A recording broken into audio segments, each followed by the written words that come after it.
안녕하세요. 강경규 목사입니다. 오늘 창세기 20장 묵상할 텐데요. 이 20장 그냥 건너뛸 수 없을까 이렇게 고민을 했습니다. 있을 수 없는 일이 일어났기 때문입니다. 아브라함이 또 자기 아내 사라를 자기 동생이라고 속이고 블레셋의 맹주인 아비멜렉의 아내가 되게 한 있을 수 없는 사건이 벌어졌거든요. 이 사건에 대한 보고가 20장에 나옵니다. 17장에서 할례 언약을 통해서 그 언약 갱신이 이루어지면서 아브라함의 신앙이 최고조에 달한 것을 우리가 보았지 않습니까?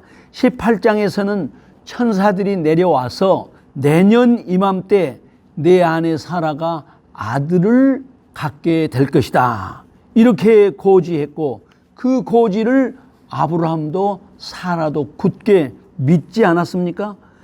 아이를 낳는다라는 뜻인지 아이를 뵌다는 뜻인지 그건 정확하지 않습니다. 그리고 18장은 장차 올 하나님 나라의 그 찬란한 영광이 계시되어 있습니다.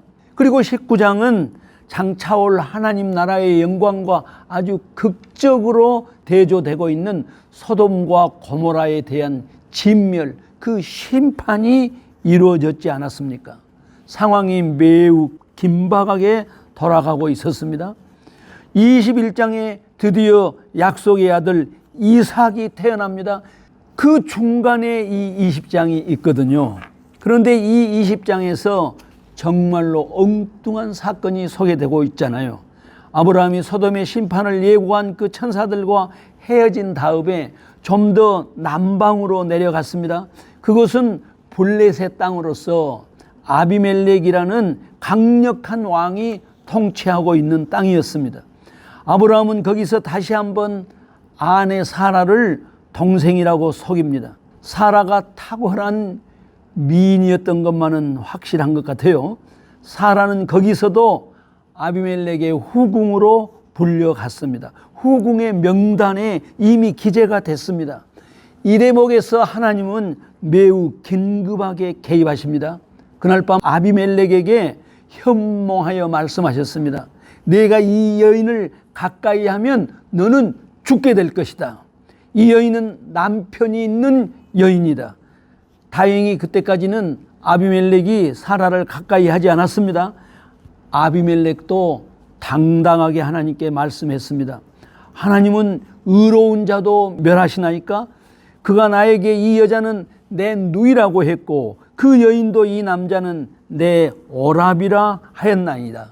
나는 왕의 권력으로 이 여인을 강탈하지 아니하였고 오직 온전한 마음으로 깨끗한 손으로 그 여인을 아내 삼았나이다.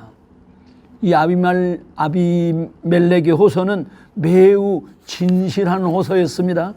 그러자 하나님께서도 그 아비멜렉에게 선한 말씀으로 대응하십니다. 그래, 내 말이 옳다.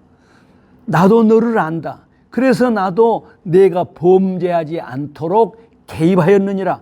빨리 그 여인을 그 남편에게 돌려보내라. 그는 선지자라. 그가 너를 위해 기도하리라. 내가 그녀를 돌려보내지 아니하면 너와 네 권속들이 다 죽으리라. 아비멜렉이 기겁을 했습니다. 너무 놀랐기 때문에 자신만 그 사실을 간직할 수가 없었습니다.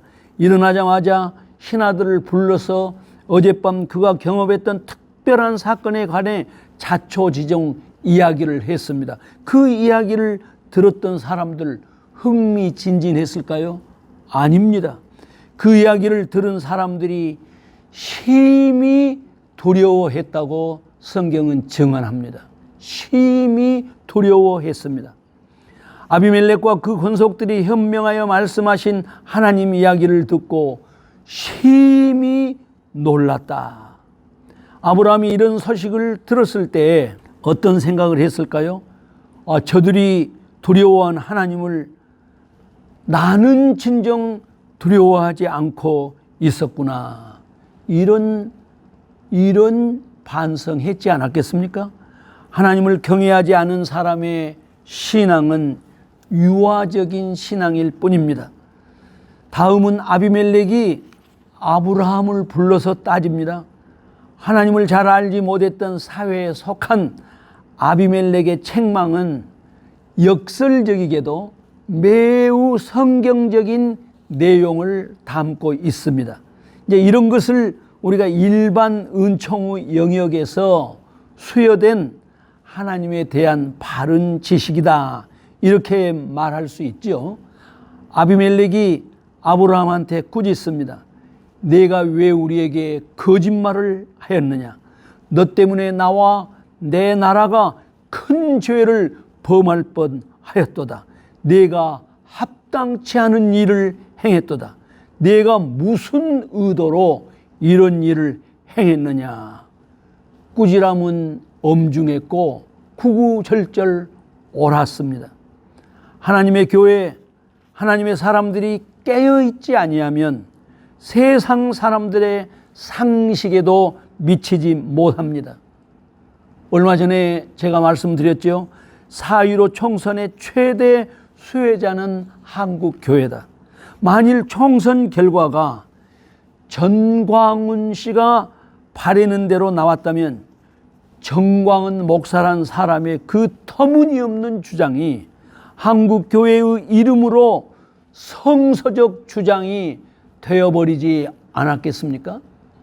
그렇게 됐다면 한국 교회는 이 땅의 젊은 세대를 다 잃어버리게 되었을 것입니다.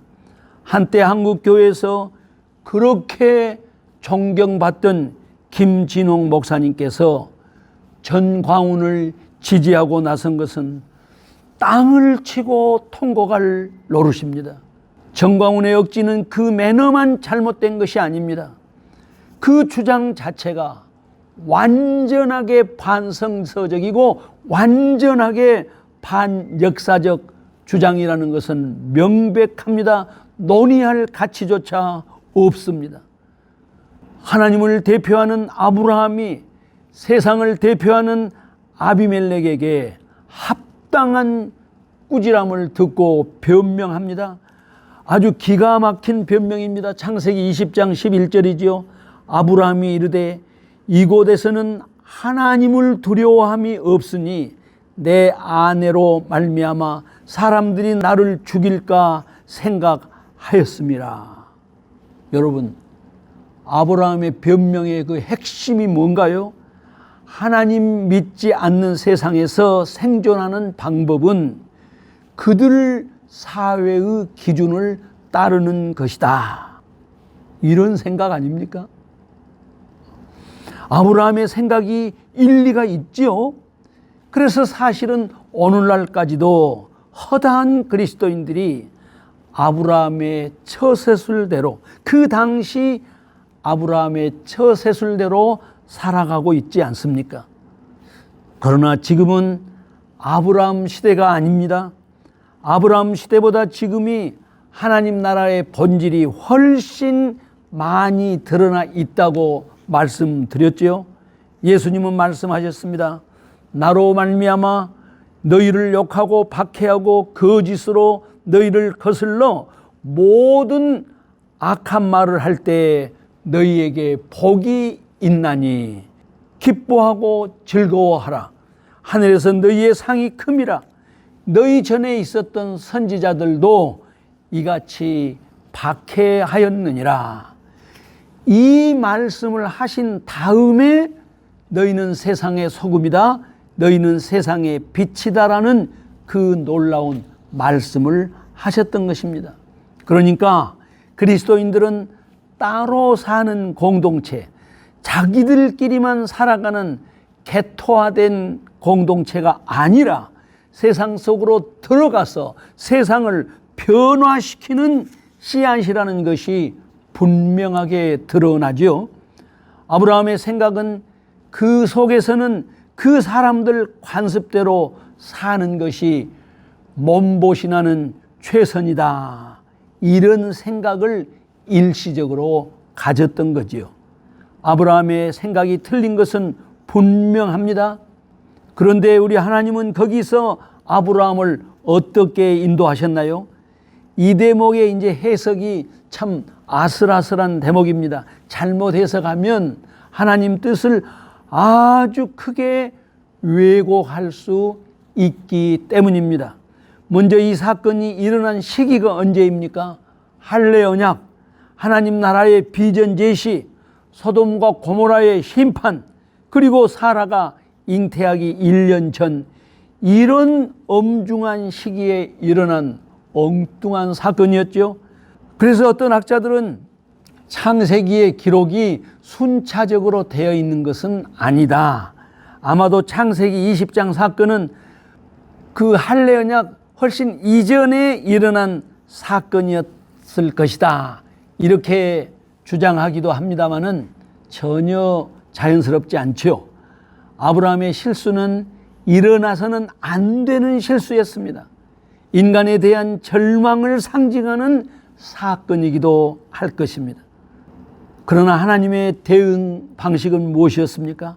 일단 그 사태에 긴급히 개입하셔서 하나님의 계획이 무산되지 않도록 막았습니다. 뿐만 아니라 아브라함에게 맡겼던 사명과 그 능력을 거두지도 않았습니다. 여기서 하나님은 아브라함을 세상을 위한 선지자라고 일컫습니다. 아브라함이 기도하자 아비멜렉 가문에 내린 하나님의 징계가 거두어졌습니다. 여전히 아브라함은 하나님의 선지자였습니다. 아브라함은 하나님의 만극하신 은혜 가운데서 자신이 가야 할 길을 다시 걸어갔습니다. 은혜와 자비가 충만하신 하나님, 회복시키시고 온전케 하셔서 당신의 뜻을 이루시는 하나님이십니다. 아브라함의 실수를 절대로 합리화해서는 안 되죠. 아브라함 시대로부터 대략 1000년 후에 살았던 신실한 하나님의 사람 다윗의 증언을 듣고 오늘의 말씀을 마치겠습니다. 시편 37편 23절에서 24절 말씀입니다. 여호와께서 사람의 걸음을 정하시고 그의 길을 기뻐하시나니 그는 넘어지나 아주 엎드러지지 아니함은 여호와께서 그의 손으로 붙드심이로다. 할렐루야. 기도하십시다. 하나님 아버지, 아브라함의 말할 수 없는 실수를 용납하시고 그를 붙드시고 치유하시고 새롭게 하셔서 마침내 하나님의 뜻을 이루게 하신 하나님 아버지, 저희들의 연약함을 진실로 고백합니다. 주여, 저희들을 긍휼히 여겨주시고 치유하여 주시고 회복시켜 주시고 하나님의 나라를 향한 우리의 발걸음이 계속되도록 은총 베풀어 주시옵소서. 예수님 거룩하신 이름으로 기도하옵나이다. 아멘.